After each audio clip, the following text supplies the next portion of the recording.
Okay, so this is the final apparitions analysis course. This is part 2, and this is actually um, the second course being held for apparition analysis part 2. So just to go into a little bit of the introduction, there's gonna be obviously plenty of new material, but we're also going to discuss some of the older material as well. Um, with me, I also have Robin, who's co-hosting the course with me, being the lead investigator of UNI research. Hi, Robin. Hi. And that's how the introductions work now.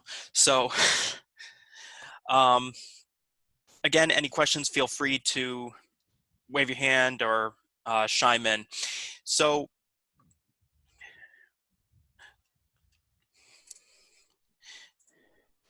get excited about this, all right? Boom! All right, wow, look at this. So we have, and I hope I didn't blow out anybody's eardrums during that, Apparition Analysis Part 2, the PowerPoint. So let's take a look at this, shall we? Here is going to be the agenda for the day. Introduction, review of Part 1, scenarios, and then the conclusion. How exciting. So, introduction. For this one, again, we're focusing on the physics of the apparitions, trying to understand how an apparition, basically the functions of an apparition, what they are. Not about the investigation standpoint. We're looking at this as if the apparitions that are in the photo have already been, it's after the evidence review and it's been determined that these are officially apparitions, officially evidence, and what's happening after after the investigation, after the research session, and going into to try to understand the apparitions themselves. So this is where it's going to take it even deeper than part 1. So looking into part 1, I quickly just want to run through this briefly. We talked about the believer approach, the skeptic approach, and the neutral approach, and that the one that should be favored is that neutral approach. Again, where you're able to stand in between, whether you are a believer or a skeptic, you go into that research frame of mind, and this allows you to, regardless of what the answer is, you'll be able to accept that answer, whether it contradicts your belief or not. The 3 categories that we looked at when we reviewed the apparitions was first the apparition, understanding or actually analyzing the apparitions fully, not just, okay, that looks like a male. We're not looking at that. We're going deeper into it. The apparition, the facial features formed more than the rest of the apparition. These were some of the things that were said last time. Some people noticed the facial features. There were some cases where the apparition had the facial features and then the right shoulder, and then nothing else. Some had both shoulders and the face. Some people noticed the body and didn't really notice the face. So looking at this deeper, and I know, Maria, you last time personally, you brought up about the depth of an apparition, and we did discuss that at the during the course yesterday. We actually went a little bit deeper into that, and I definitely want to revisit that because that turned into a very interesting conversation. I'm sure that it will become even more interesting today. Number 2, the environment. Basically, the environment in which the apparition formed in, but going further with that, again, focusing on also the other aspects of the environment surrounding the place that you found the apparition, not just the location of it. Okay, well, it happened in the basement. That's nice, but then the details of the location. Was there piping? What type of material was the floor made out of? What rooms surround the apparition? or surround the room itself. So like if it's in the basement, well, what rooms surround the basement? Is there a kitchen upstairs? Is there a bathroom in the next room? Like understanding the layout of your environment. And then on top of that, what else may appear with that, such as the weather outside, the uh, the altitude in which you're at. Um, just to name a few things. The moon phase, solar weather, etc. Then, of course, the equipment. What type of equipment um, was utilized? What type of equipment did we did um, caught this specific apparition? And then learning about those specific pieces of equipment. Before I hit anything else, Robin, did you have any input on that one? On any of it? No, not right now. I think once we get to the meat of it, there'll probably be a little more commentary from me.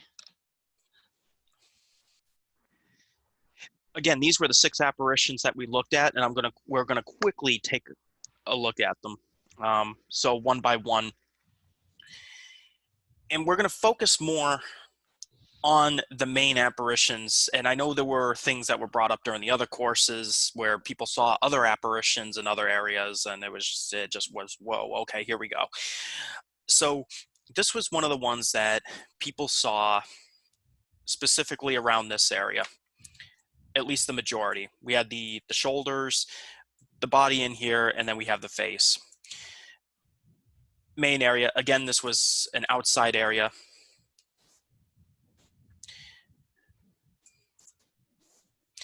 We have this one where the face was the most noticeable thing for a lot of people, not everyone. And then we had the shoulder area. And then there's just this whole body area over here. And it's far lighter than, and far less noticeable than the facial feature.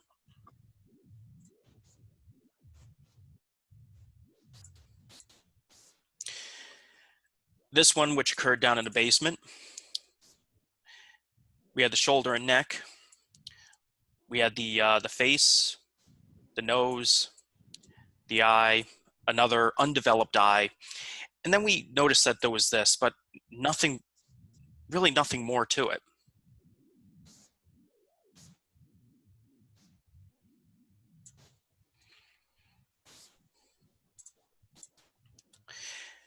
We have this one where we had that face right there.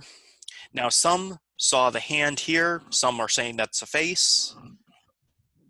And then some people thought they saw a baboon there.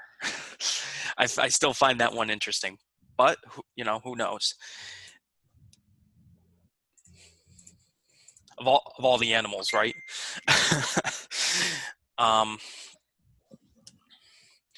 Then we have this one. This one was a bit harder to see. Some people noticed the face right here. I mean, part of this over here was actually the environment, the darker area. And then it looked like somebody was kind of scrunched up. So almost like they were kind of like this with their legs propped up.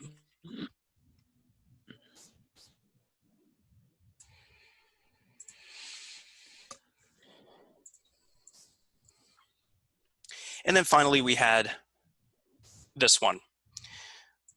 This was the main area. Now I know some people saw some things around this area.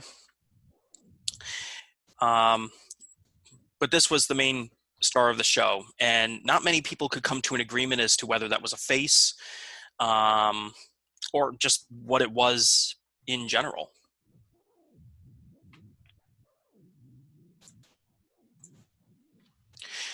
So heading into the scenarios, there's one new thing that I want to bring into the picture here. And that is another method that we use called simple to complex.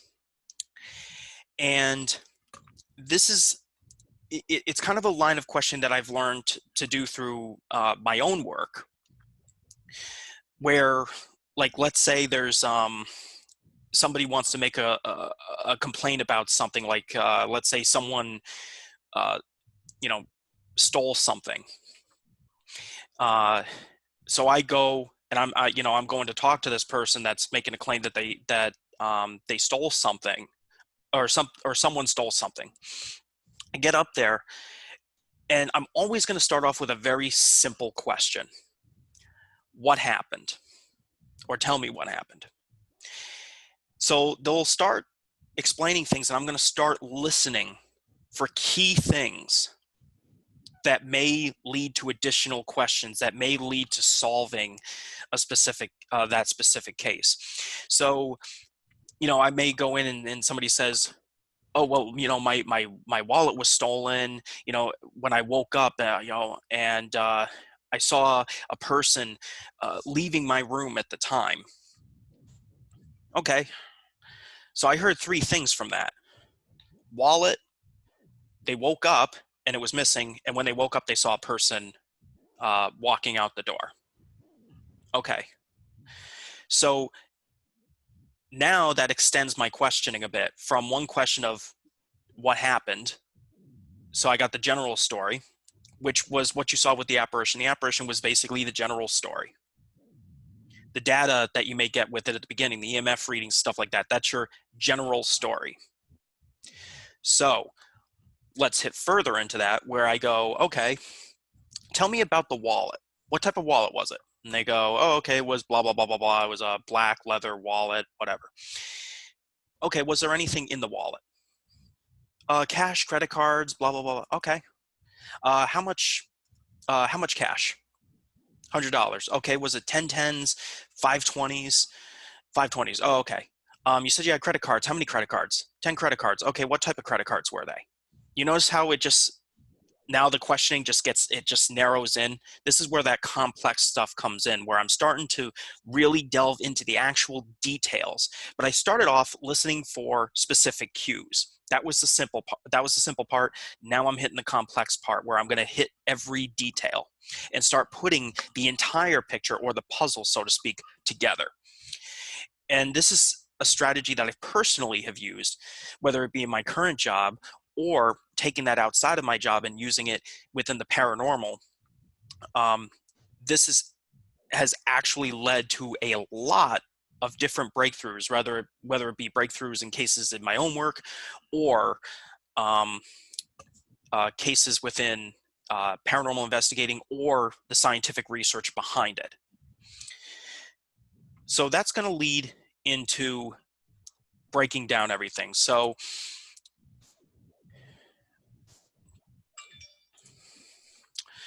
um,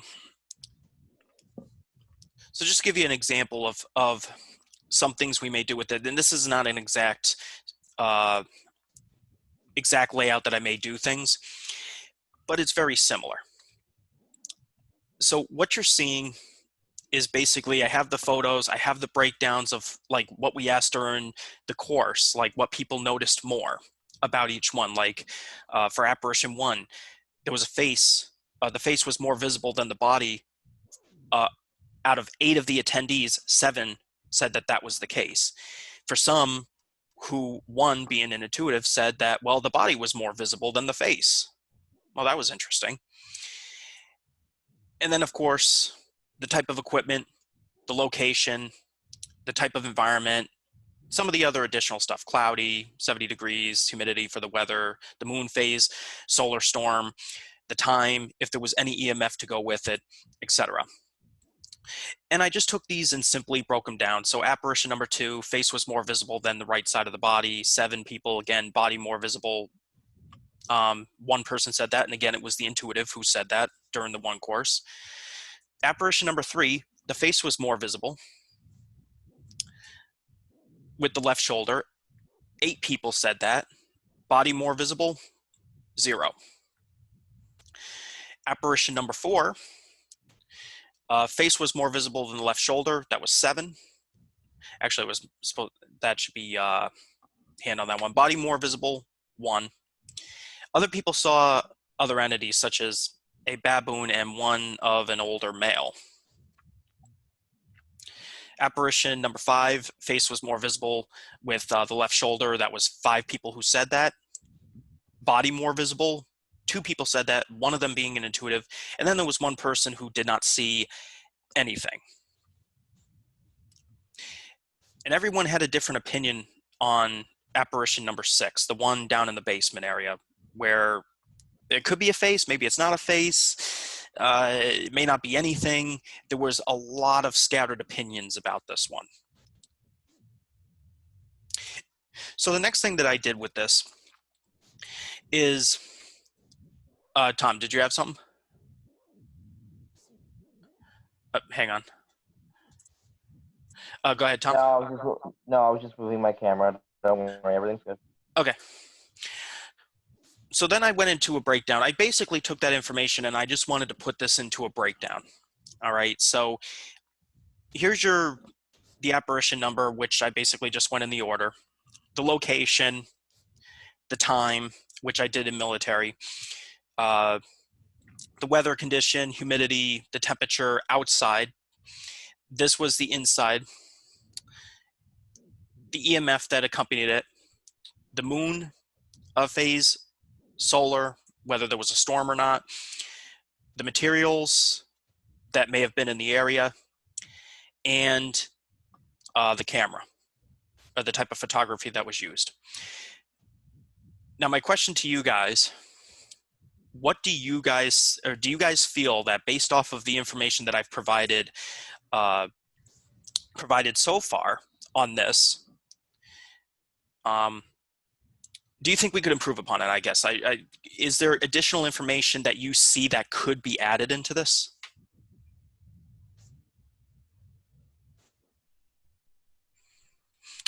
Kate. Not only time, but what time of year, the date, things like that.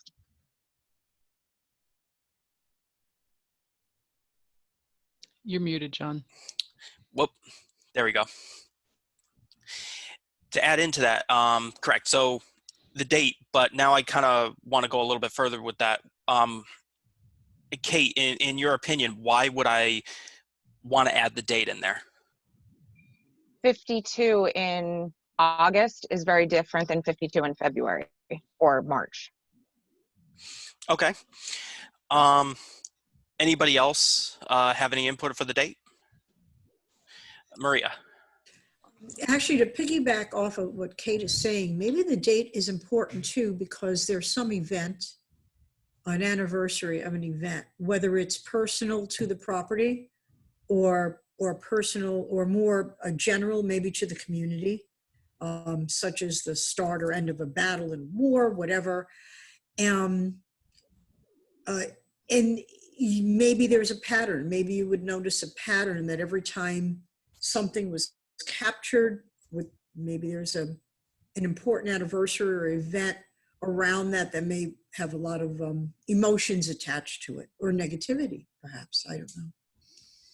And then piggybacking off of what Maria said, perhaps, speaking environmentally as well, there could be that anniversary that comes around at obviously at the same time every year. And then every so often, when the same conditions are available on an anniversary, it could provide theoretically the impetus or energy for something to attempt to manifest, if the conditions and the emotional state is correct.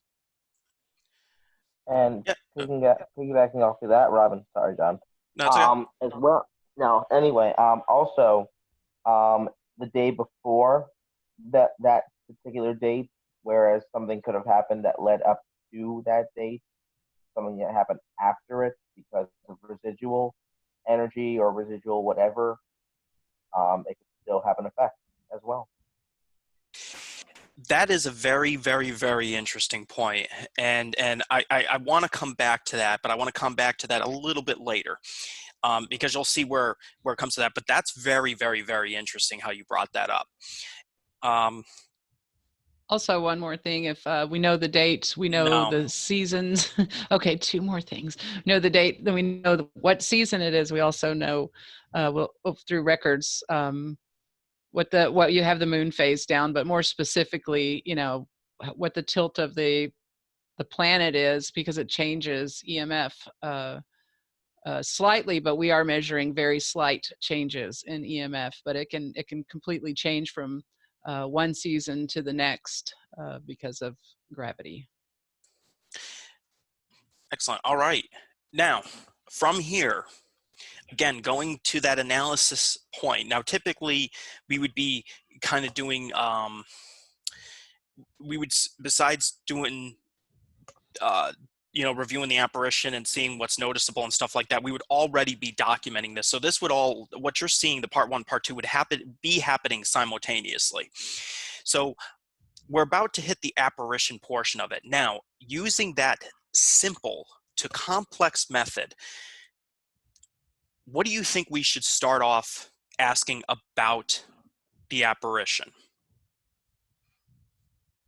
And you can think of anything. Again, it could be one simple thing based off of even the last course.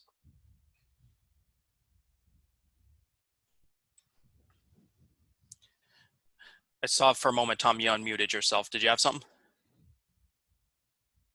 I did at one point, but then I thought maybe let somebody else take over on that one, because it's the way I was going to go about it just didn't seem plausible. So, well, let's see. Well, I'm going to start off with something very, very simple. How about the people, the number of people who saw the apparition, who actually saw that there was an apparition in the photo? So we had 8 people that looked at it, right? So we could do that. So let me show you just a quick breakdown of what I did at the beginning. And this is just one thing. Okay, so over here, apparition number 1 through 6. Yes, people saw it. No, people didn't. Okay, we see that for apparition 1 through 4 and number 6, everybody saw something in the photo. In this one, there was only apparition number 5, which one person, Robin, Boo, did not see what was in the photo. That's very simple, right? Now, I took this down even further. In the next one, I was like, you know what? I want to break this down a little bit further. So I decided, okay, you saw something in the photo, but what did you see? And that's some of the stuff that we recorded earlier, where we went at face, shoulder, the upper torso, lower torso, legs. Unknown people didn't know what they were seeing, or people didn't see anything. Let's see what happens when we break down those stats. Well, 8 people saw this across the board, 8, 8, 8. And then we got to number 5, which was 7, 7, 7. In this area, the lower area, again, 7. The legs, 7. And then one person didn't see anything. Then, apparition-wise for number 6, nobody could tell what anything was. So it was literally, yes, we see something, but it's unknown what exactly that red thing was. So from here, seeing as this was the simple question, we broke it down even further. What else, based off of the stats that we got here? First off, when you're looking at this, do you guys see any trends? Any trends in the stats in this larger chart here? Maria, jump on it. I mean, you know, face, shoulder, and upper torso seems to be somewhat universal in what is seen, at least in the apparitions presented. So perhaps there's a significance there in general, and maybe particularly, there may be a significance as to why apparitions present as upper body. Is it because we can tell emotions from upper body on this plane, facial expressions and how your shoulders might be hunched or arms might be versus what your legs are, right? So we're used to giving emotion more from our upper bodies. So perhaps that's how apparition hopes to communicate, hoping that you can see my facial expression or the tenseness or looseness in my body, knowing that sometimes we can't see it, but they're hoping. So something like that could be reasoning behind that trend. And I think that that's a very good point. And also, if you ask somebody, what do you look like? They don't immediately start describing their knee or their foot. They say, well, I've got dark Absolutely. hair, and they start describing their face. That's our identity. So if you want to present and communicate with someone, you're going to present as best you can, I would think, your identity to them, or your humanness, which is all of this. So let's take this to the next level. Let's say, okay, you've identified the trend, Maria. What do you think we could do, or anybody else too? What do you think we could do to break this down even further? Just for the apparition itself. Is there anything that you see from this trend that we might be able to break this down further? Well, when you look at a face, okay, there certainly, as Robin pointed out, faces are our identity. Most of us identify with, and we do have unique facial features, even twins and triplets do. So perhaps you need to go deeper with the face, okay? And even with a little bit with the stance, okay, although I think that would be harder to discern, but the face. One thing that I was going to say as you were going through this, and this is only tiny off aside from this, but this, I would like to know in gathering this, if we were all basically talking about the same face.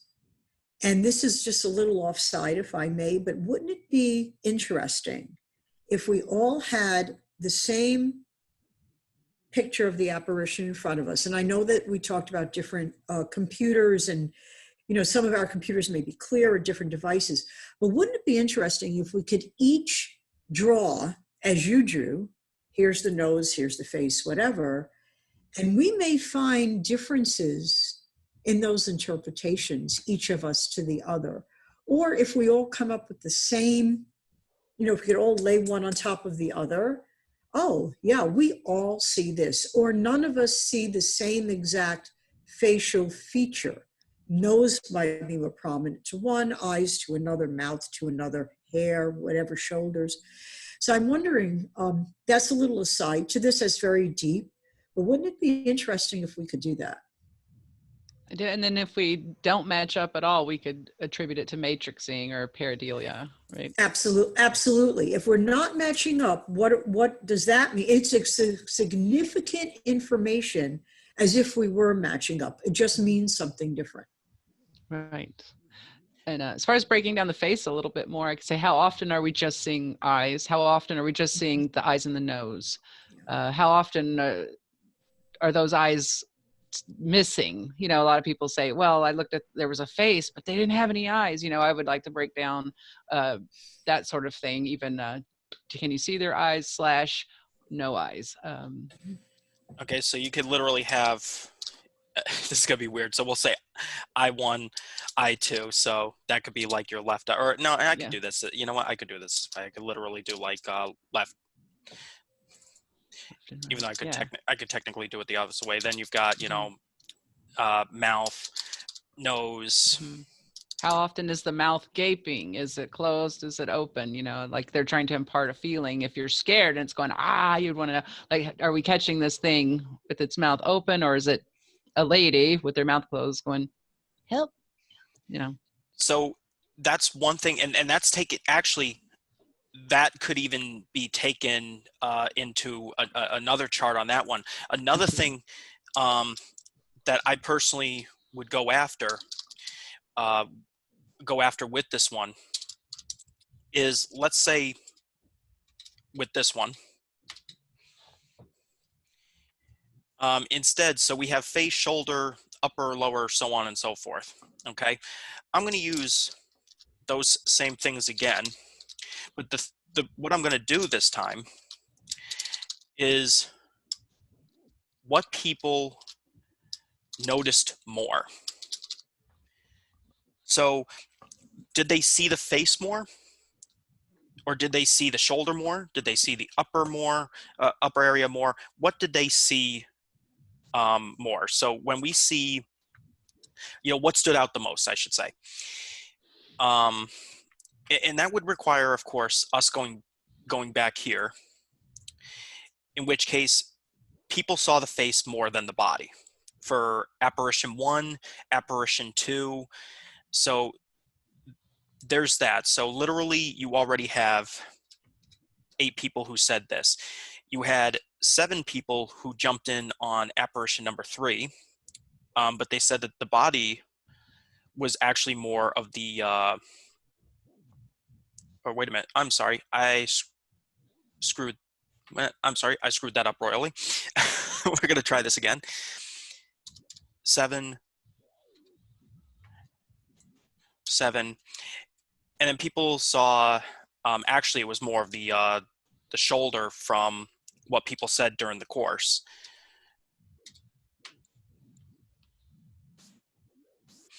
So then when we look at apparition number 3, it was everybody who said that it was the face, but they also mentioned the shoulder.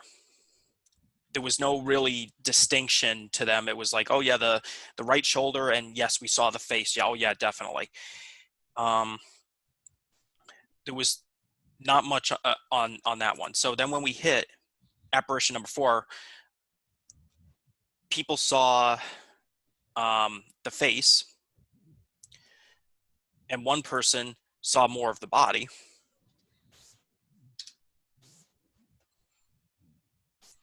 We got apparition number 5, which took a turn. It took an interesting turn. People saw 5. Now, they didn't see, the interesting thing is that they didn't see a shoulder in this one. It was actually more of a hand, or it could have been another face. So it was kind of, or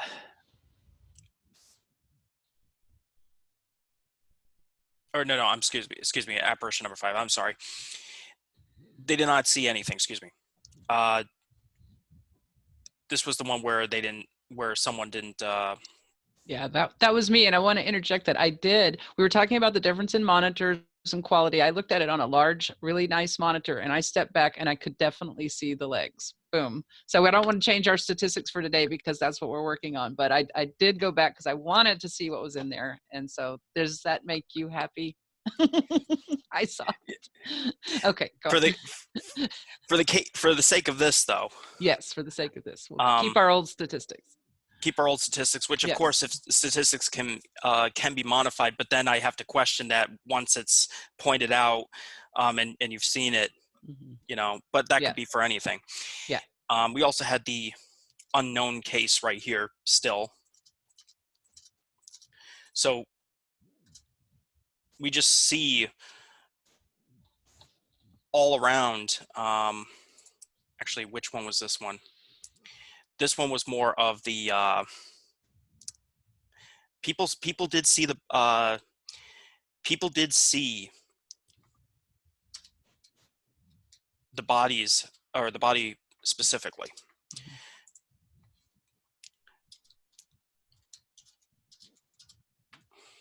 So, and I'm just gonna make this easy on myself here. Does this check? Oh wow, it decided it didn't want to be nice to me. Okay, fair enough. I was like, oh yeah, I'm gonna cheat the system. Nah, never mind. The system has cheated me. All right. So has this really changed up the stats now that we're breaking this down further?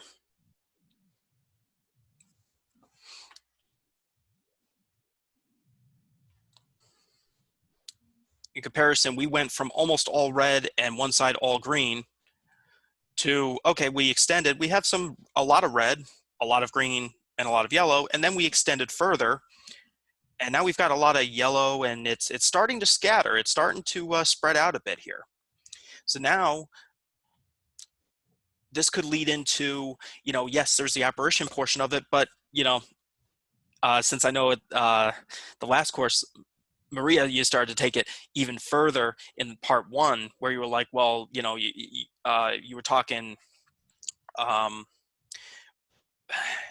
know there was some point, I think it might have been you, where we started talking more intuitive, the entire puzzle portion of this, where it's like, okay, well, looking at each individual person, and this leads to also, Maria, what you were talking about, well, drawing this out for each individual person. Then also we could take that even further. The people who claim that they're intuitives and that they can see, well, what are they seeing versus what a person who claims to not have any abilities, or how are they seeing it? So you could see that we could go chart after chart after chart. We could start literally just breaking this down and breaking it down and down and down and down, and continuing to look for all these trends. But what would be we could take this even a step further, because I'm showing our apparitions, but what about the apparitions that are shown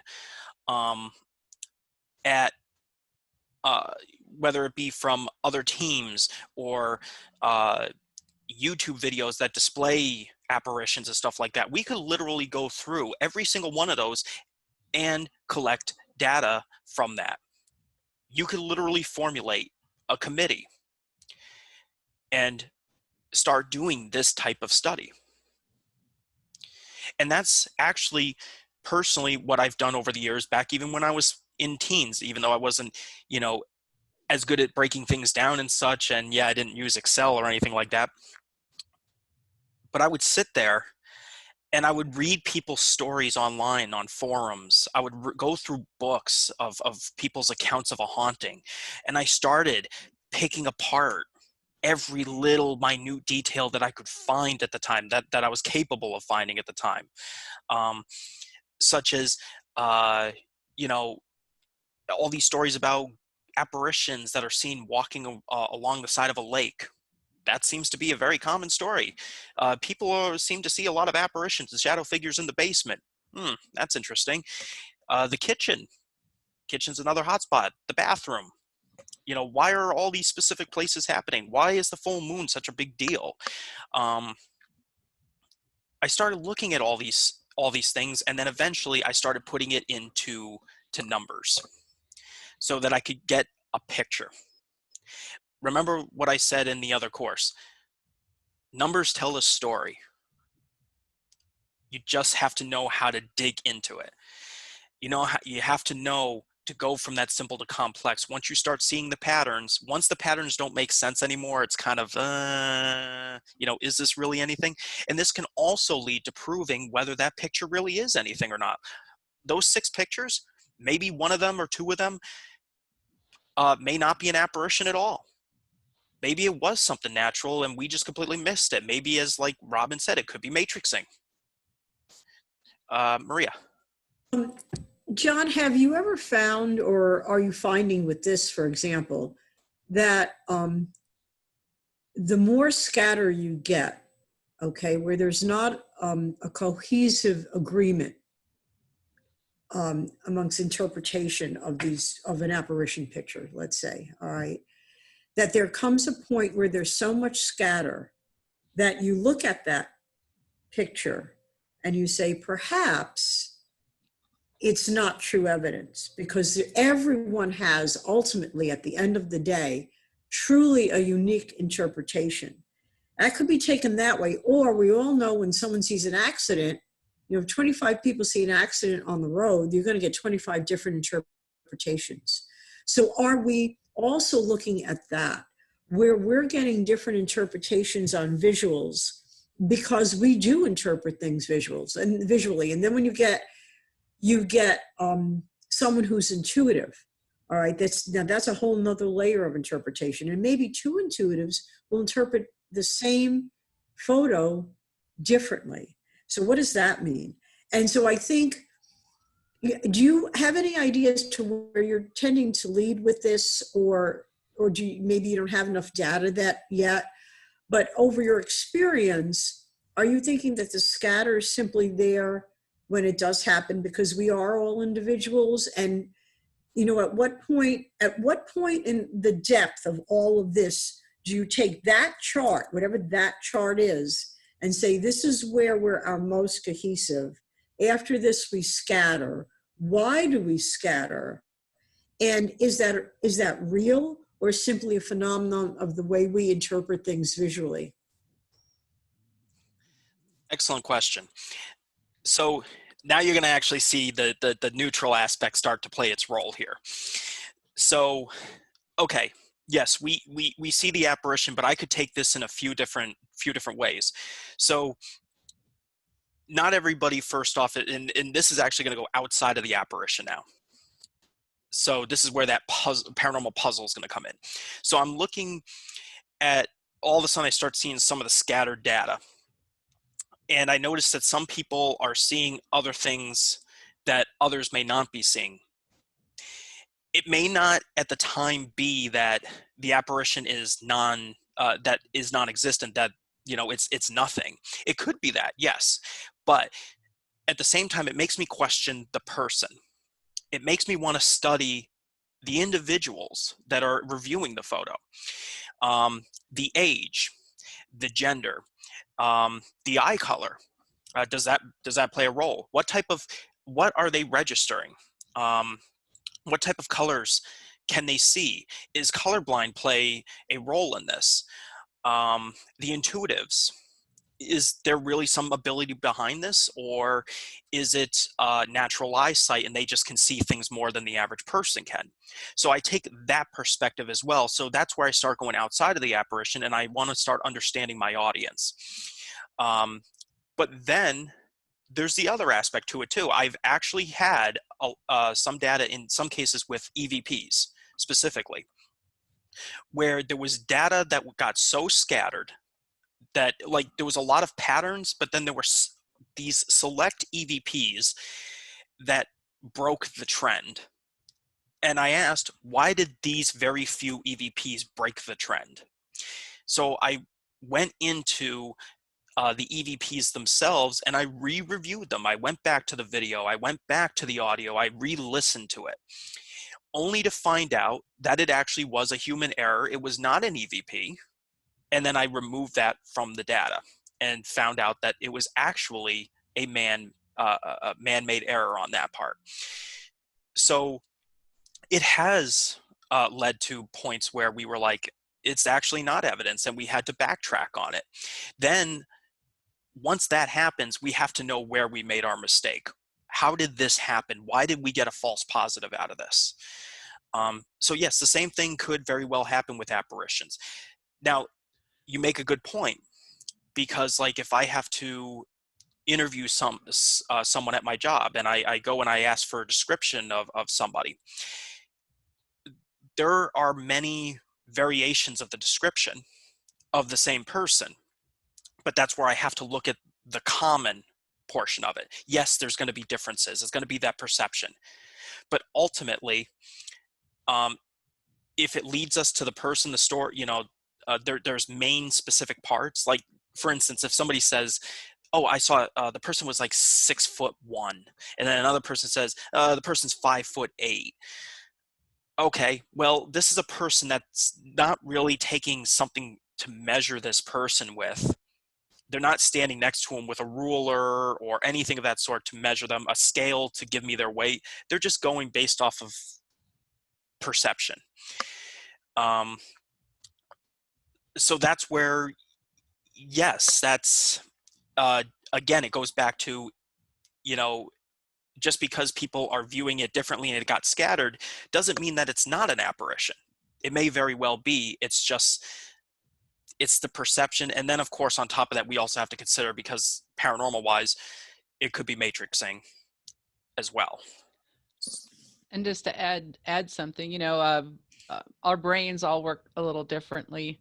There are so many like if I would say even track to say like our names, like who is consistently not seeing these things, you may have a color blindness issue. Have you ever had some sort of a traumatic brain injury or even severe concussions? You get migraines, that sort of thing. All the things that can contract and expand your blood vessels can change your vision, and just any, our brains interpret things differently. And maybe we can find, okay, if this person's consistently seeing stuff and someone is consistently not, then we can delve into them a little bit deeper and figure out why. And maybe they're not the best person to do the analyzing. If, it's like the little charts that you see, it's like, what number do you see to test your color blindness, that sort of thing. Some people just may not be able to put that together, and it's not like they have a problem with their brain. It just works differently. And I want to bring up one last thing. This was actually an experiment that we did for intuitives. I don't know if I brought it up in the last course. I might have.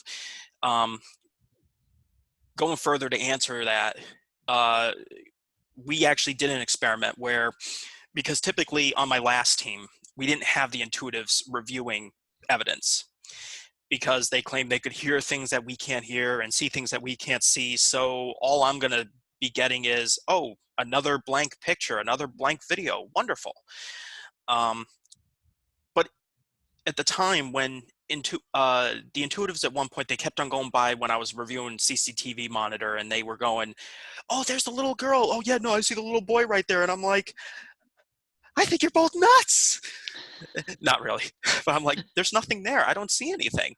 So I decided to do an experiment where I had an intuitive sit in front of the CCTV monitor, and I wanted them, along with a person who does not have any of these abilities, sitting next to them, both watching the same monitor. And I went around the location without the intuitive knowing, and I said, listen, if there are any entities here, go in front of these cameras in these rooms and wave if you want to talk to us. Try to get our attention, and if we see you, we'll come and talk to you. And as we started the investigation, the intuitive started calling out, saying, there's a male in the kitchen. Okay, well, they're saying they're seeing things. Now, the person who's sitting next to them that's not the intuitive is saying they're not seeing anything. We go over to the kitchen. We got our recorders going. We got the pictures going. And we start doing an EVP session. So we're looking for a male in the kitchen. And what ended up happening was the intuitive comes over and says, ask about their hand. And so I go, what happened to your hand? And an EVP did come over. It was a male in the kitchen. And all we got, we didn't hear what happened, but we heard right hand. So that made me question right there. Do intuitives have the ability to see things truly with their own eyes that others cannot see? We literally had two people sitting there, one that can see and one that can't, or claims that they can. Maria. I have a question about what you just said.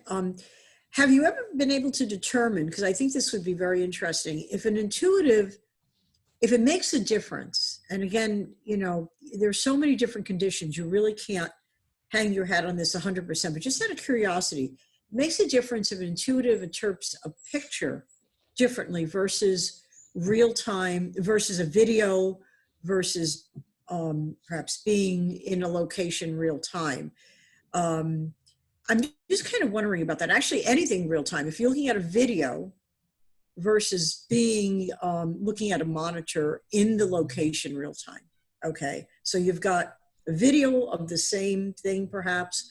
Now have you ever noticed if there's a difference between, or maybe it was never addressed, that intuitives are more likely to see something in real time, let's say, on that screen, on that monitor, versus taking that very same video, very same monitor, giving it to them as a video, and are they able to see the same thing they would have seen in real time? I just think that's an interesting question.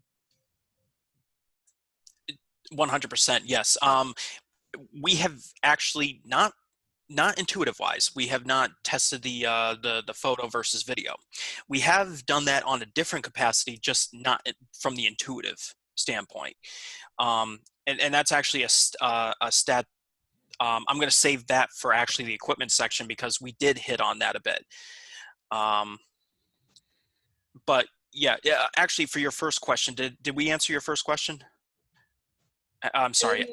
Okay, I think maybe you may have to some degree. I mean, you could definitely put this into a lot of different categories, and on the circumstances would truly need to be ideal because you would need to almost know or be able to predict that you'd see something at any particular time and space, and therefore you'd have an intuitive sitting there in the kitchen, and then you'd have an intuitive monitoring that same scene with the same angle on a monitor. And then you would take that video, let's say, and you would give it to another intuitive at another time. Do they see the same thing?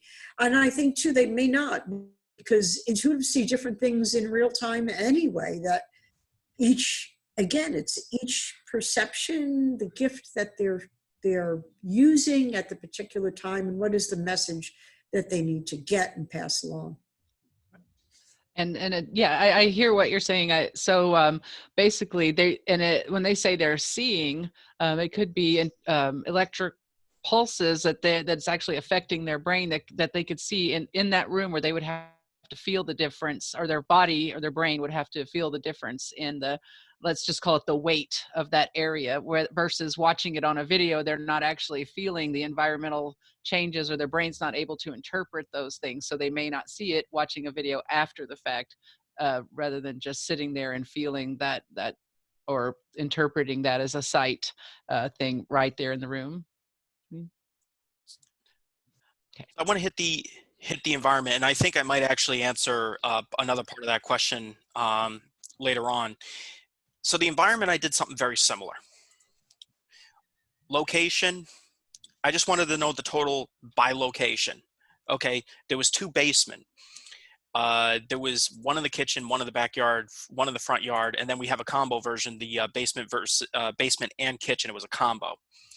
However, I could choose to take that and do something a little different with it. Okay, well, it was in the basement and it was in the kitchen, so technically, well, if I minus the combo out of there, that's what that does. Or I could leave it as a combo, depending on how I want to break it down. I could break it down further, like I could create another chart where I go, okay, well, it was in the basement, but what type of room was it? Was it the laundry room? Was it blah, blah, blah, blah, blah? But that's expanding on it. So this is the simple version. And here comes the more, we're starting to go to that complex version. Okay, well, this was the total, but now I want to know where each apparition formed. In the basement, we had apparitions 3 and 6.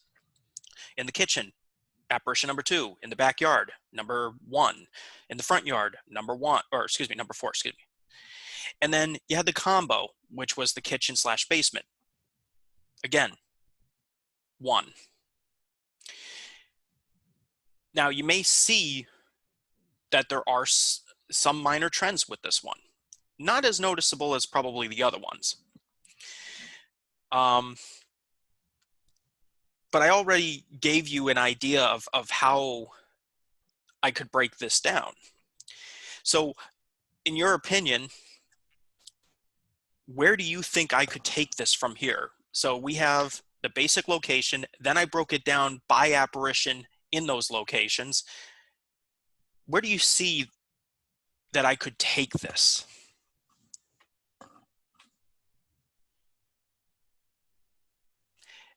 If nobody else has anything, I can jump in a little bit where I would start, at least. Oh, go for it. The first thing I would do is look to see where these things appear. Do any of these rooms have anything in common? What is it? Okay, so we see the 2 in the basement and the kitchen. What's common between a basement and a kitchen? Pipes? Water piping, things like that, Yeah, go ahead, Tom. Okay, so you're talking, so would you say So you're saying was piping in the area for the Mhm. apparition. So you would want to break down each apparition for the piping? Yes, I would. I would like to do that, whether it was H2O or an even type of pipe for that matter, if we want to go from simple to complex. Is this, are they PVC and you're just getting the energy from the water? Are they copper pipes that can actually carry a charge if it's not grounded properly? That sort of thing. See, you could almost do it. You could almost do it this way. So like you could end up having a type, and then you could have copper pipe and Mhm. whatever other type. So you could do that, and then you could literally go with Mhm. the Copper, type. iron, PVC. Oh, go ahead. Sorry. Oh, you could have the apparition number Yep. across and see from there, or going across here, copper, so on and so forth, and see where it goes from there. I mean, I have seen houses that had improper grounding on their copper pipes, and it basically turned the whole house into like a giant magnetic field. So you're muted, John. Wow. See, last time I did fine. This time I just, I don't want to, you know what? I don't want anybody to hear me. Just, yeah. There's, I mean, anything else for you guys? Kate, I'm just not going to unmute. I'm just not going to mute myself anymore. I was going to say, along with the piping, is there a natural water source? Is there a creek running behind the house? Is there, I just lost my train of thought. Yeah, natural water, running water, the pipes, basement wise, what is the ground made of? So if those apparitions are in a basement, is it a finished basement? Is it an unfinished basement? Is it, a concrete floor? Is it a dirt floor? Even maybe the buildings, like if you went back to every building, what year the building was built and what type of materials did they use? Because all of that can give you some pretty good indication of why maybe Hinsdale is very different than wherever, somebody else's house that was built in 2008. Right. And how, what the depth of the bedrock is, what's the consistency of the bedrock, what is the other rock around? Yeah. All of those things. Yep. Absolutely. And some of the older houses might even have a well. And Mhm. then some of the newer houses, if you're in a wet area, you could have sump pump, even though it's Yep. finished basement. So you still have this water. My house. Yeah. Yeah. So If I can just add on to that as well, sorry, John. With the water source, even if depending upon the of the water, there are other components. Tom, just to let you know, you're coming in very low. Am I? Hang on, 1 second. And now not at all. All right. That better? Yes, a lot Yes. better. Yes. Okay. Darn earbuds. Sometimes I wonder. Anyway, in regards to the water source as well, even if it has a specific source to it, other components can interfere with that as well. Like, what is, like you were saying before, Kate, what is the water source near? Is it coming from a creek? But also, on the way to the household, regardless of where the source is, what is it running into on the way? Because you can have broken piping, you can have different kinds of things that can get into the water as well on the way that can also affect it. I want to throw something else in there, and this is actually, thank you, Tom, on that.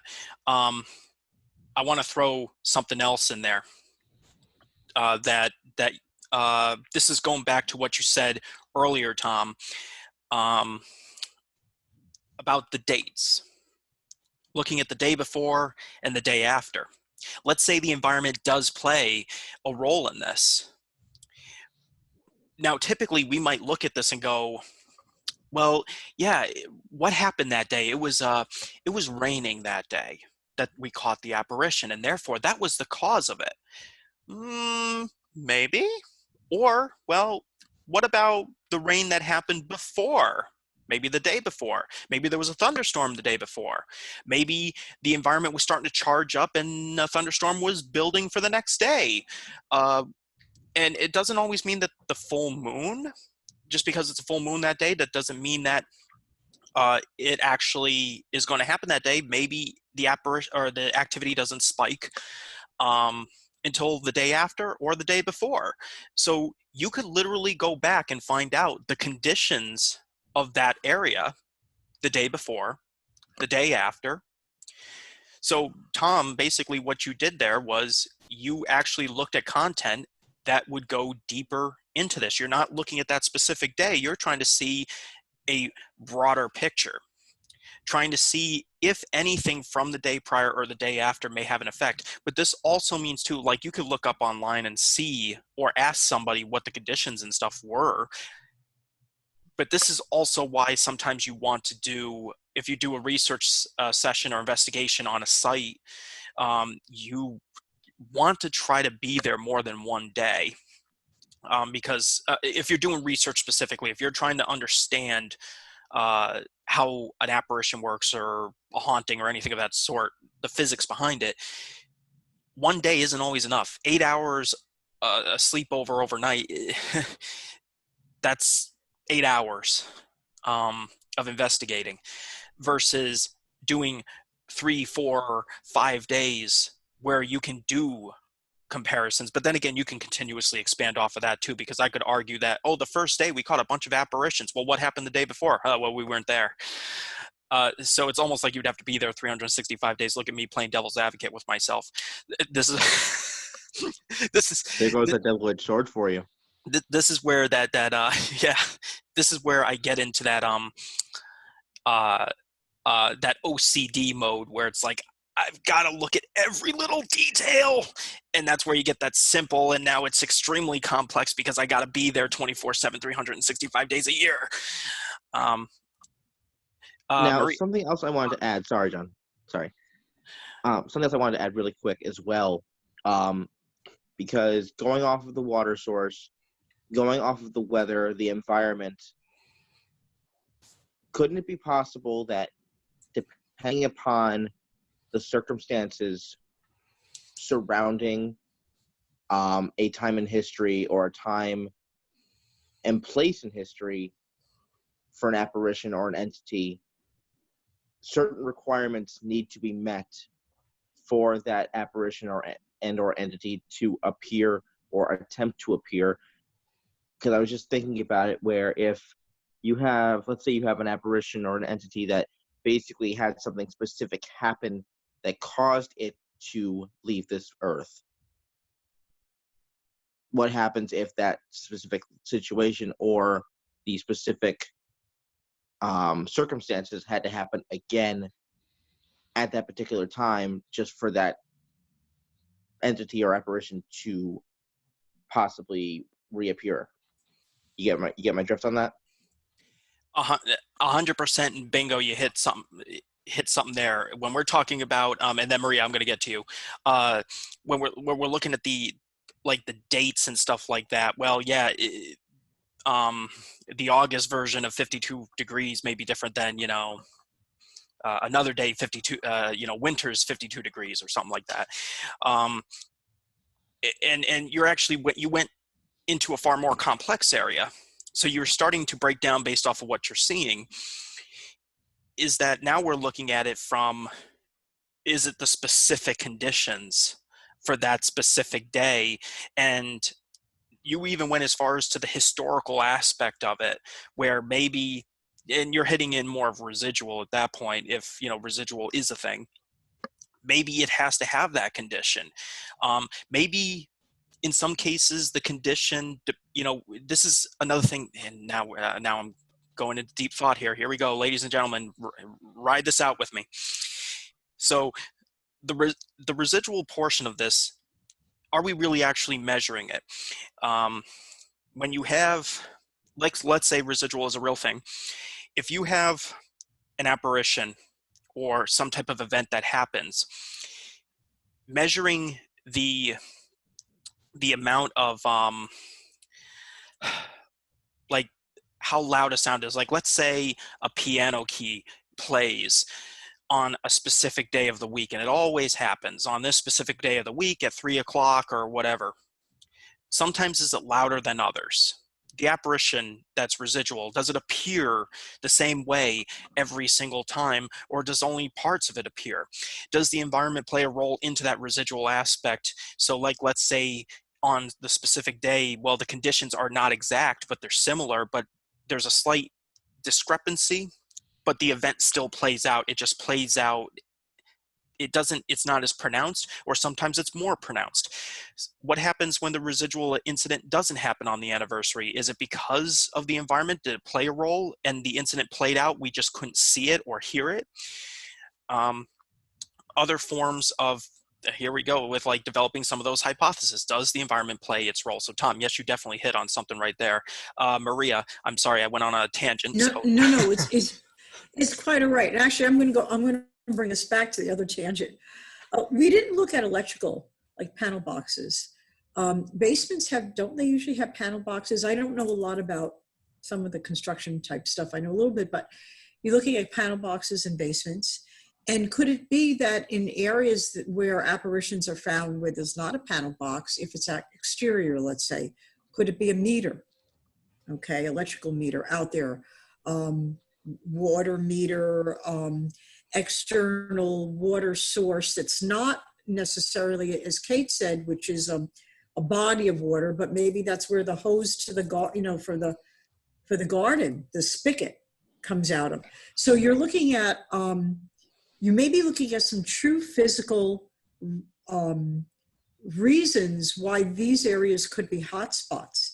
And also to take into consideration when you're talking about materials, and I think you did break that down, but stone, okay? If you look at certain geographical areas, the stone, the plating plays a huge role, such as in the area of I want to give Saugerties, Napanock, New York, okay, where there's huge rock formations. I'm so sorry, I don't know, it's not bluestone, but it's another stone. Generally, that contributes. All right, so is the material, not just that the basement might be made of stone, but what kind of stone is it? So you have, you may have to discover a lot more detail about the materials and the location of those materials, what are they, and where the apparition was seen. Yes, and actually I want to bring up about something that Kate said yesterday about the environment, which was, and this goes into understanding the environment further, you know, the condition of this specific environment at the time, where, you know, one day, well, there was a leaky pipe. So, you know, there was some water on the ground and stuff like that where then, you know, the leaking pipe got fixed. And now there's no water. Everything's cleaned up. You know, oh, yeah, go ahead, Kate. Actually, to piggyback back off of that, as we were talking about it, I thought about even what the ground is made of. So like, you know, in Colony, you have sand, you have clay, you have dirt. Is there rock in it? Is it, you know, chunks of different things? So all of that. So I kind of just wrote here, construction of the building in general, like take a walk around the entire building, almost like you'd be purchasing a home. What is everything made of? Where are those outlets? Where are those water sources? Like all of that together. Exactly.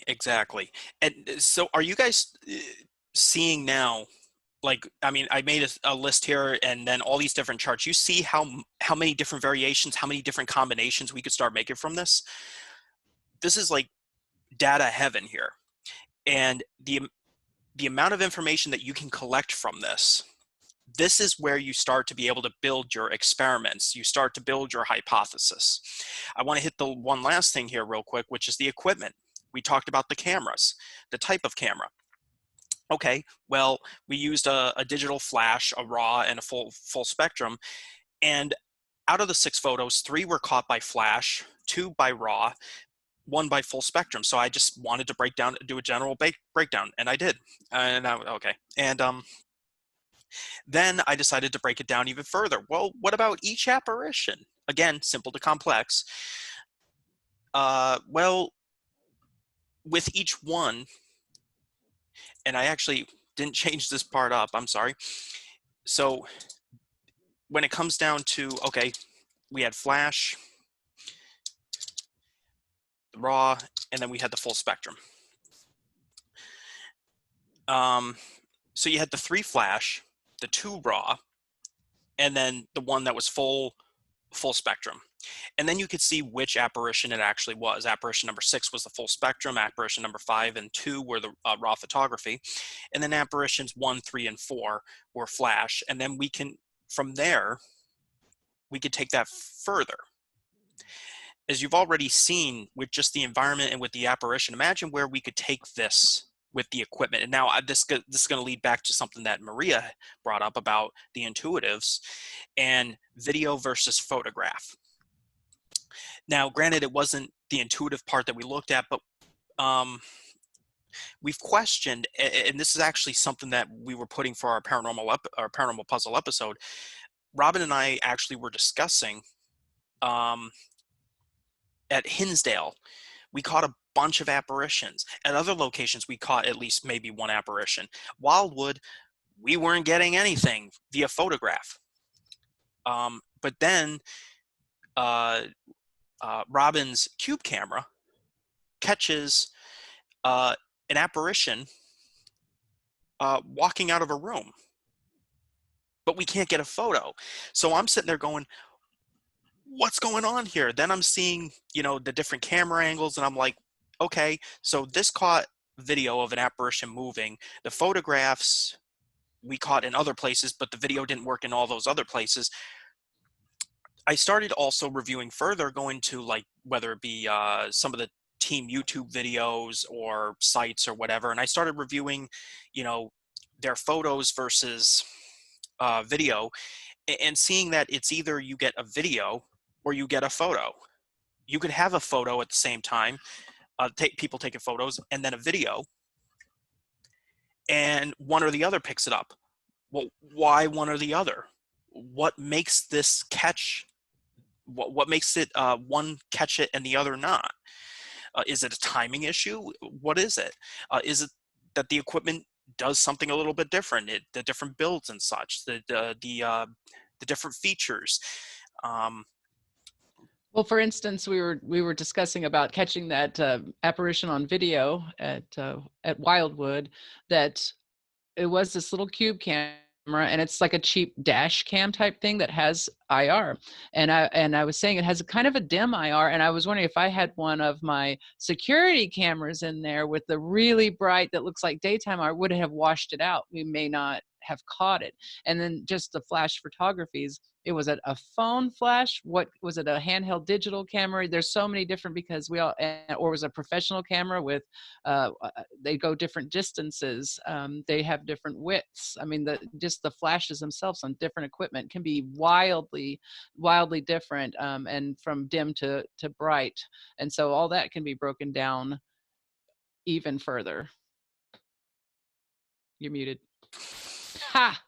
3. This time I caught myself before you started saying that.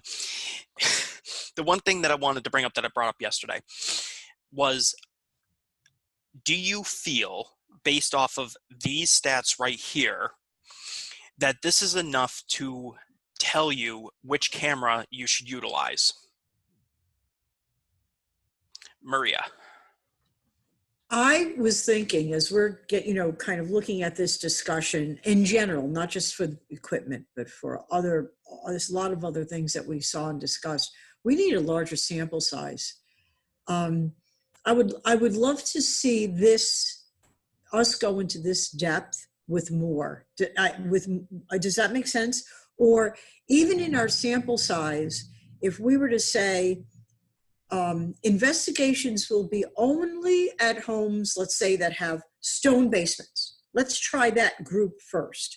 Or may perhaps focus on one commonality. We are only going to use, raw photography for the next 10 investigations. Now, I realize timing, costs, and especially in today's world, that's an ideal circumstance.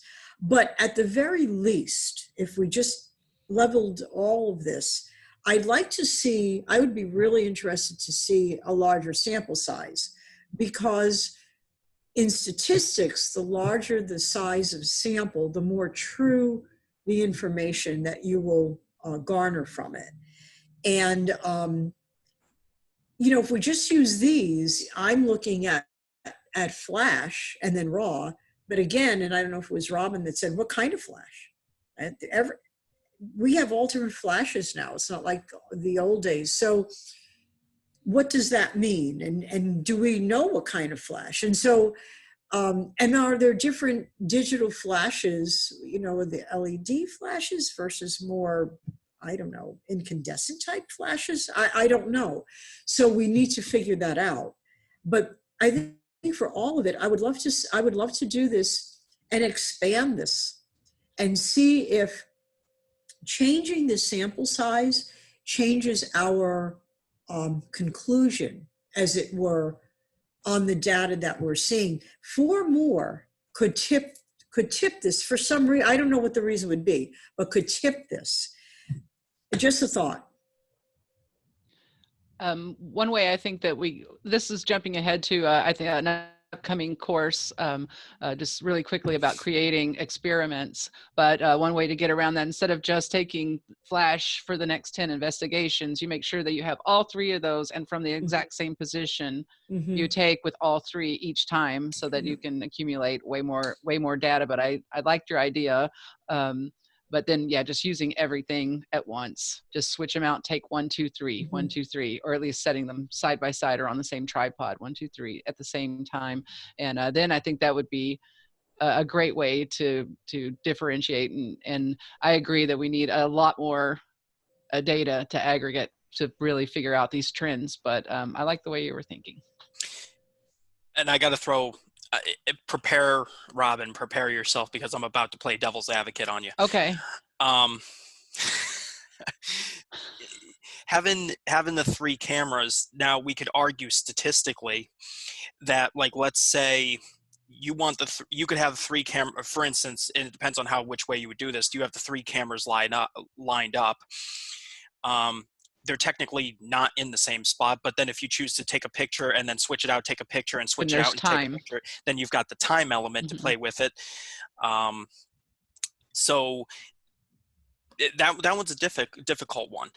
At the same time, though, it's not going to be, and the concern that I would be looking at is the apparition may not necessarily, the entity may not be standing there. They may be like, okay, well, you got the 1 photo, bye, and then they take off, and now they're no longer there. So there's that aspect too of the intelligence portion of it. Or if we tell them, hey, can you stand there and smile for us, and then make sure that the environment is the same or close to the same at the time of the photo. Maria, yes, you were heading in definitely one direction, actually a very similar direction that I was going to go with, that I brought up at the last course, but on the different end of the spectrum, which was how, out of all of these, how many photos were actually taken with each camera, and during what time frame, and at what location, during what type of weather, during what type of condition. Were they with the same camera? I mean, I could say digital flash, but I could have one camera that has a higher resolution, and I could have another camera that has less. But I used flash. So there's that element. Tom, go ahead. Oh, I'm sorry. It really is not like you unmuting me, does it? I swear.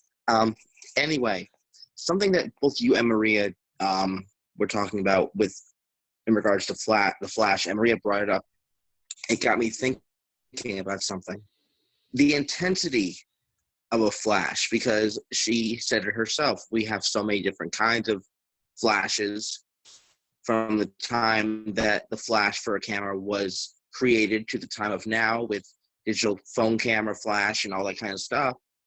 Depending upon the intensity or the type of flash that we have, that could that also influence, and it got me thinking a little bit more about how, how we always say how weather conditions, water, things like that can influence the type of energy that an apparition or entity needs to present itself to us. And I was going to bring this up earlier, not camera-wise or flash-wise, but also our energy specifically as well, because it could also be drawing off of our specific energies from us, from whoever's in the room with them. But going back to the flash, the intensity, the amount of battery from any type of electronic, because obviously you need electronic battery to generate a flash, regardless of whether it comes from a thunder strike or a camera itself. I think depending upon the intensity, the type of energy that's used, could also influence what we get out of that picture. Yes, and also remember there's a length of exposure, and on some cameras the flash, and it doesn't seem like it's a very minute change, but the flash goes longer. If you're using a flash, and we can't see it with our naked eye, it just seems like that instant. But there is actually elongated flash as well. So if you have a high intensity elongated flash, how does that change from your it's like you're trying to capture darkness, in the darkness, which we're always dim dark, so we want a bit of a elongated exposure. How is that different from the quick daytime flash? That Exactly. all of that could make a difference. It could. And so keeping even the most minute data, that's how this becomes a rabbit hole, and you can go from simple to complex, and you can say I'm asking 3 deep questions, which is what I was called it, asking 3 deep. You can go 20 deep.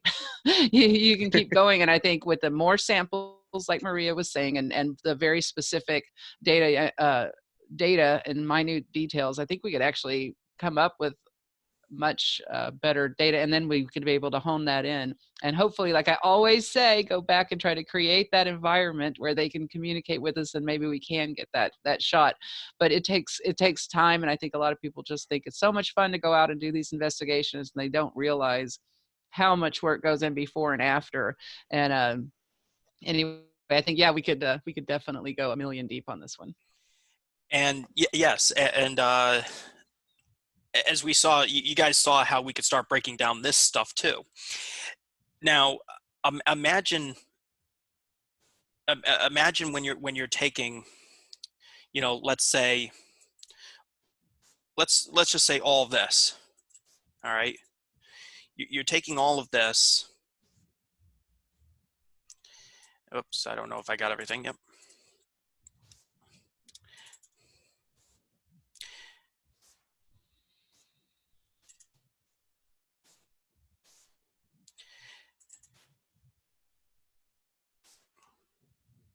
Look at that. We might have to expand that just a little bit. So you're taking all this stuff right here, and now combining it. Now, this is what would typically happen when you're taking, again, the apparition, the environment, the equipment, because now you're preparing for your experiments. You're looking for all the data, and you can start combining everything, putting it all into perspective.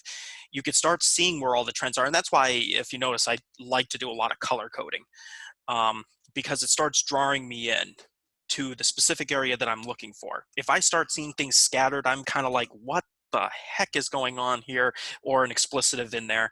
And then, but as you can see, with this, it just becomes so darn deep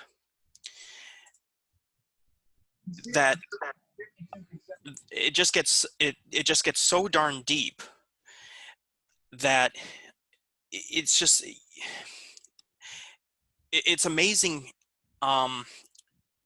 just what can come out of this. And this is what I mean when we're starting to build a path. So when I've talked about how our team starts to when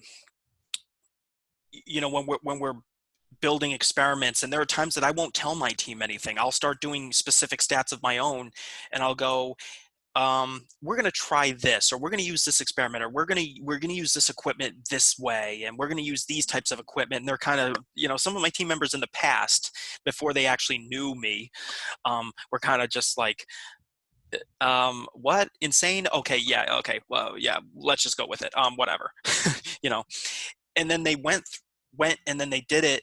And the reason I wouldn't tell them at the time is because I didn't want the believer skeptic approach to start coming in. I wanted them to go in not knowing what exactly I'm looking for. So including me not even doing it, because I wanted to make sure that my thought towards this wasn't, what I would choose to do would not be swayed. So they went through, they would find things, and then I would plug it in and go, oh, yes, I was right. Or no, well, this wasn't it. And then I would come back afterwards and I would show them and I go, this is why I chose or wanted you guys to do this. This is what I was actually looking for. And because you guys did this and did it thoroughly, this was the end conclusion for this. And now I want to go further. So, this is why, and anyone who's on my team knows, and Robin, since she's joined, she's very similar in this one, where she's like, okay, do you guys have your evidence? Do you guys have your evidence? Can you turn it in? And then can you give me all this information? What happened during this? Who was in the room? Blah, blah, blah, blah, blah. And we're doing all this boring documentation when setting up, all the fun stuff, right? It's because we're looking to play with numbers here. We know that the data is going to be significant, and any time that we're missing anything, it throws our stats off. We might be missing a key element, a key piece to the puzzle, all because something wasn't turned into us.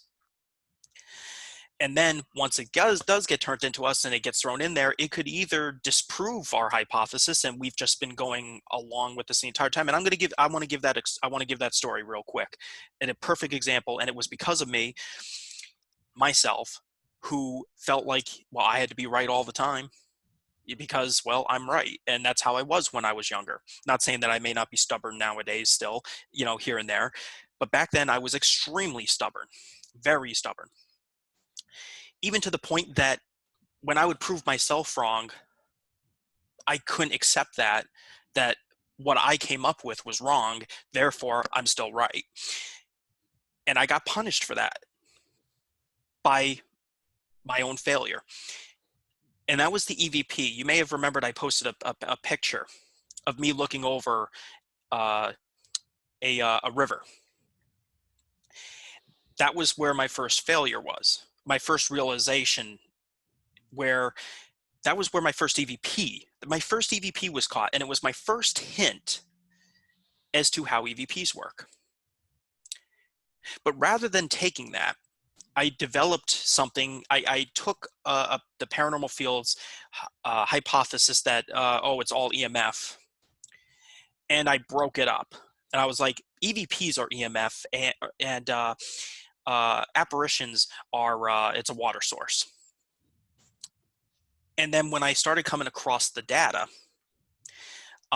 there was data that wasn't making sense. I was catching EVPs in, like, one room was this huge room, wide open, had a pool in it, no electronics, but I caught a Class A EVP, actually a few EVPs.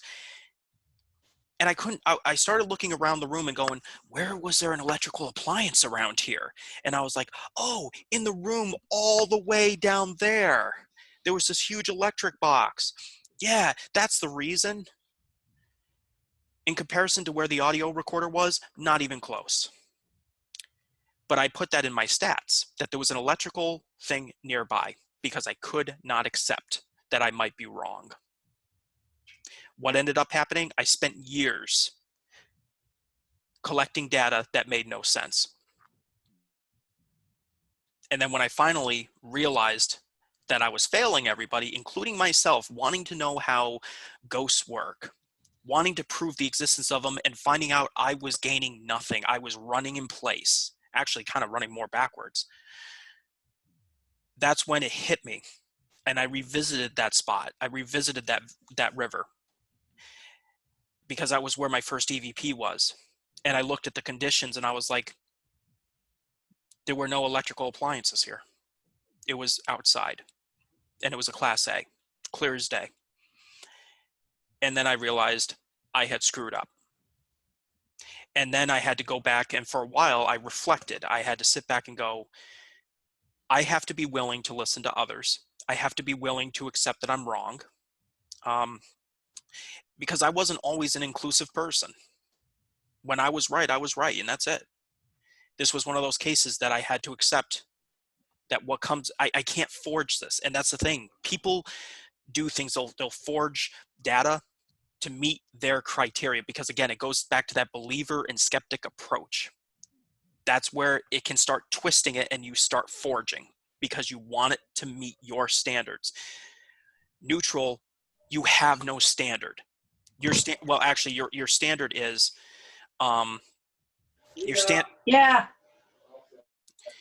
your standard is that you're going to go for the facts. That's the only standard. So does that make sense? I know I kind of went on a tangent there, but How did you fix it? She keeps on I closed it and reopened it. There you go. Okay. So that's the direction that we were heading with this, with the data. And so I kind of want to, and one more thing I wanted to hit on, Maria, with what you said in the last course, was the depth of an apparition. That goes with the equipment portion of this. You know, we could devise an experiment where, like, let's say one camera's facing forward, because when I thought about that after you were saying that, I'm like, the photo, it looks like, you know, we're looking at it from a 2D angle. Like, it just looks like a flat figure. But yes, you're right. It's like, there's a 3D portion of this, but how much of it is actually manifesting for the camera? Like, if we're looking at it from the front, what about the side? Are we just seeing this? Is this all that's manifesting, or is the entire thing manifesting? Does the head manifest first and then the body starts forming and all that? How does it work? We don't see the angle.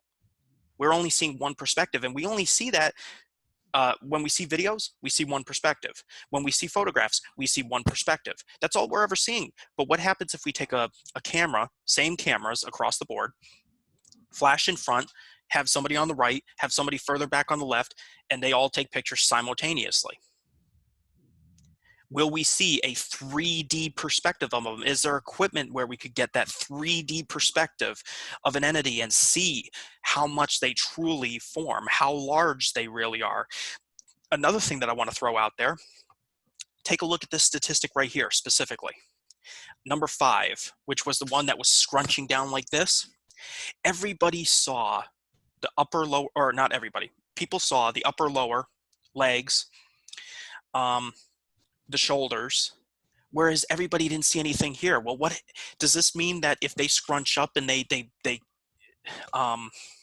concentrate? Yeah, they concentrate. Could they, you know, if they're laying on the ground like this, could that mean that they can form better, like a full body? Does that have an impact? Or is it just it so happened to work out that way? So, and Maria, I'm going to be honest, like the thing that you brought up with the depth of them, I didn't think about that at the time. That's actually an experiment we didn't try before. So based off of what you said, that got us thinking of new experiments to get a 3D perspective of an apparition.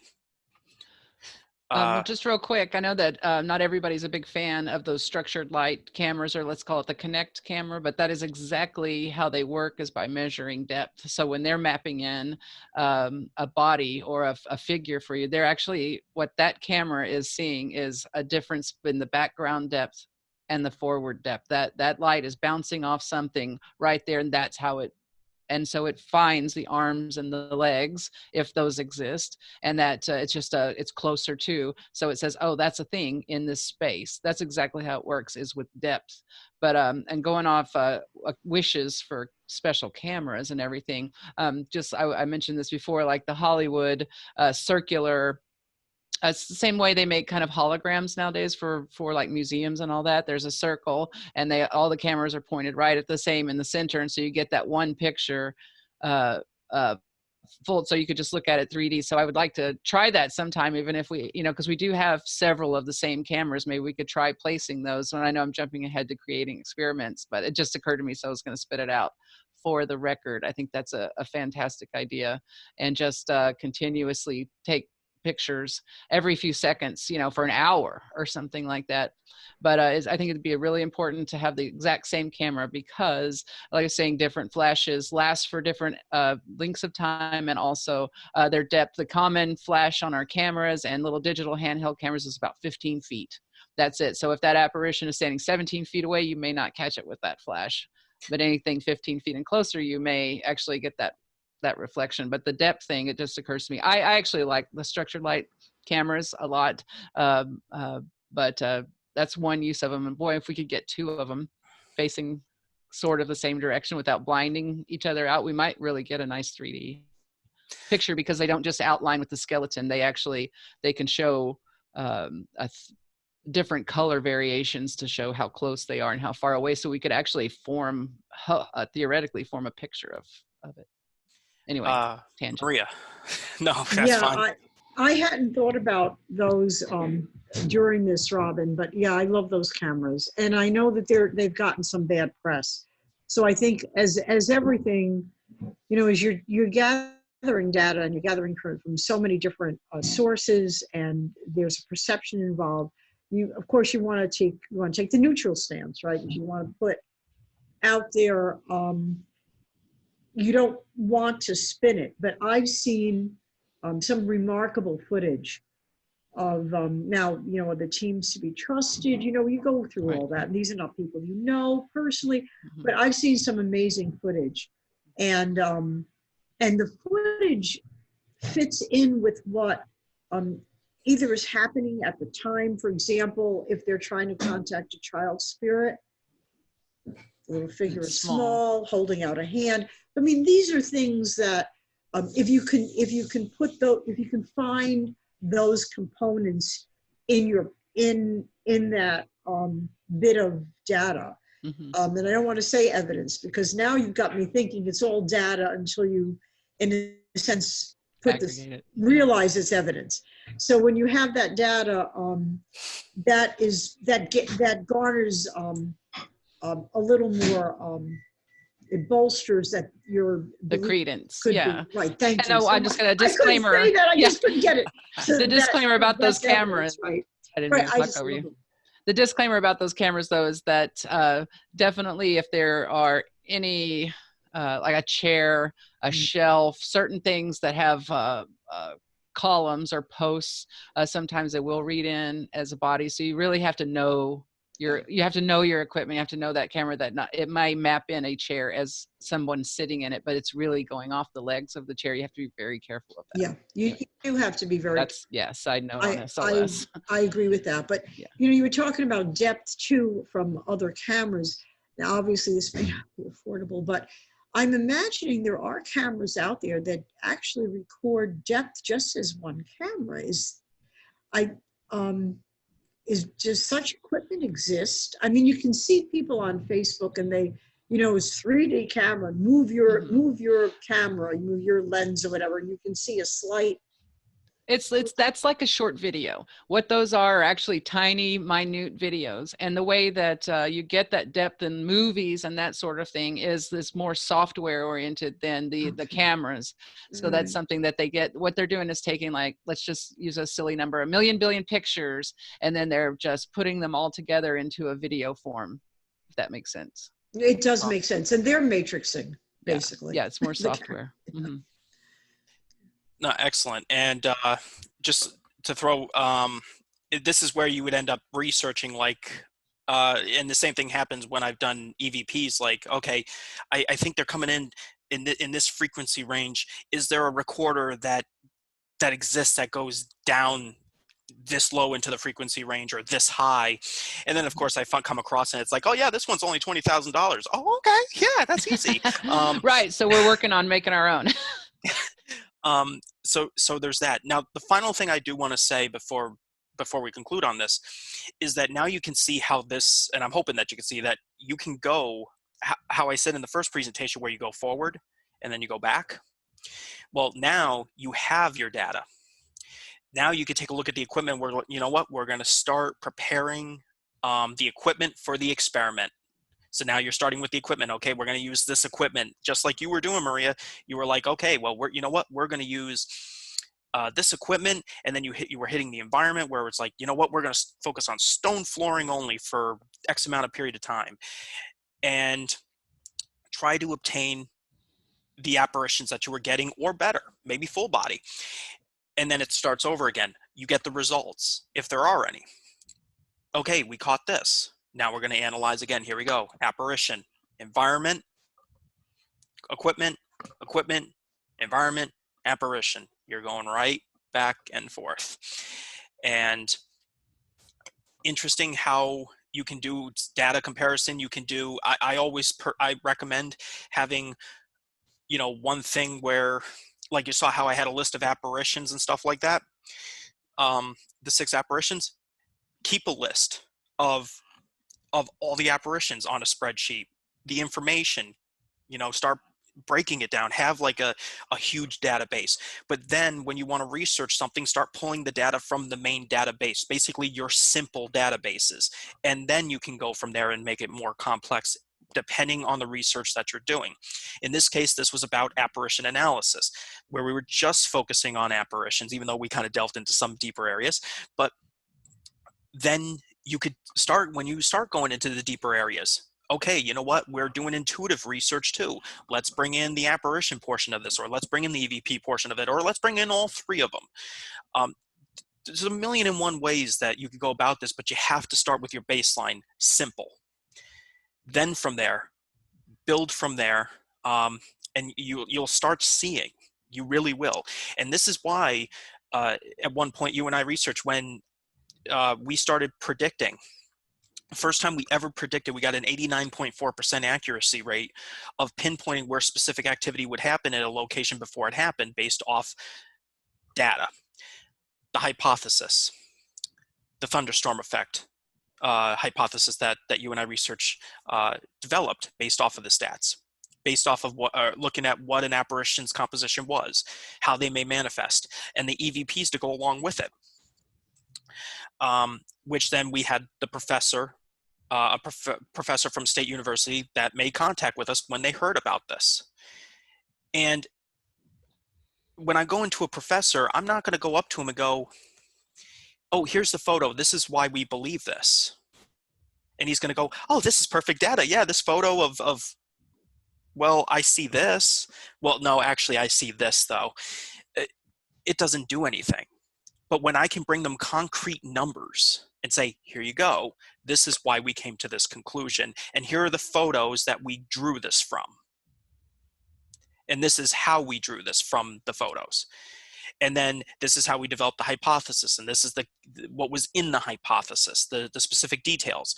And then they go, that's when he was like, yes, this is plausible. A person with a PhD told a person with a GED that's something physics-based that I do not specialize in was plausible. And I have to add, because I asked him, I was like, prior to his passing, probably about maybe months before, I asked him, I was like, you never asked me what my degree was. You never asked me my level of education according to the education system. And he was like, that doesn't matter. If you can present to me the data, if you can present to me something plausible, you have the physical documentation to go with it that supports it, and so long as it's plausible scientifically, it doesn't matter who presents it. Which I was just mind blown at that. So it was great working with him for a while, but this is why it's so important for the paranormal field to not just take evidence, display it, and go, here's proof of spiritual activity. This is proof.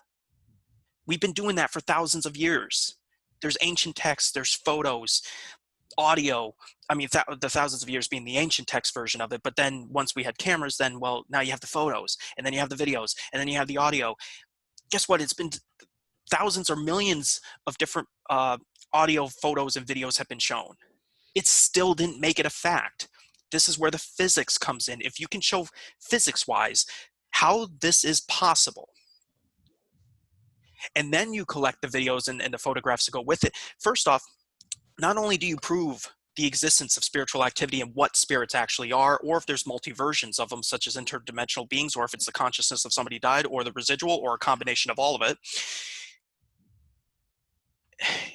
you're also able to actually help the people who are experiencing the haunting. Because right now, you know, there's a saying that goes around that the paranormal can't be explained. Nonsense. If I can sit there and I can predict how, with an 89.4% accuracy and almost a 90% accuracy on other occasions, that means there's a trend. If there's a trend, there's an explanation. If something's happening, there is an explanation for it. We just haven't found it yet. So I never listen to the whole, well, some things just can't be explained. Yeah, it can be. And I'm going to be the one who goes out and asks it. And I hope that everybody else who has, you know, goes with a similar mindset or hears this, goes out and does the same thing. Because the more that we collect, the more that we bring ourselves together, the more data that we collect and bring together and review it, the quicker we're going to figure this out. And remember, all these people who are out there dealing with these hauntings, the people who are suffering as a result of this, the people who are getting misinformation, you know, based off of beliefs of why a haunting is happening or why ghosts are there or something like that, this is going to have a major impact on that. Because once we can explain it and we can figure out exactly how this is all happening, why it's happening, then officially that's when you can truly say you can go out and educate the person and truly help them. Until then, you can't educate the person on something that you have declared unexplained. Any questions? Any feedback? All right. First off, I want to thank you so much. If you guys think of anything, feel free to comment or send me a message. Actually, Maria, go ahead.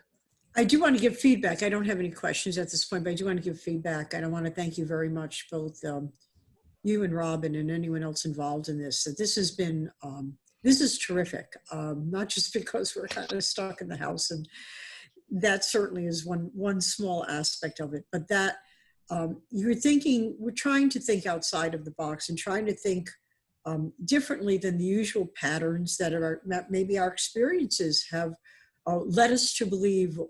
And this is very informative. I really enjoyed the discussion. And, you know, so thank you so much for this. This is great. I appreciate it. Thank you. And expect that, like, even with the other courses, the EVP one, which is actually going to be the next one, it's going to get in depth just like this. So, you know, there might be similar content, but when we hit the EVP portion of it, granted, it's something different, but you're going to notice some very similar things to it. Other than that,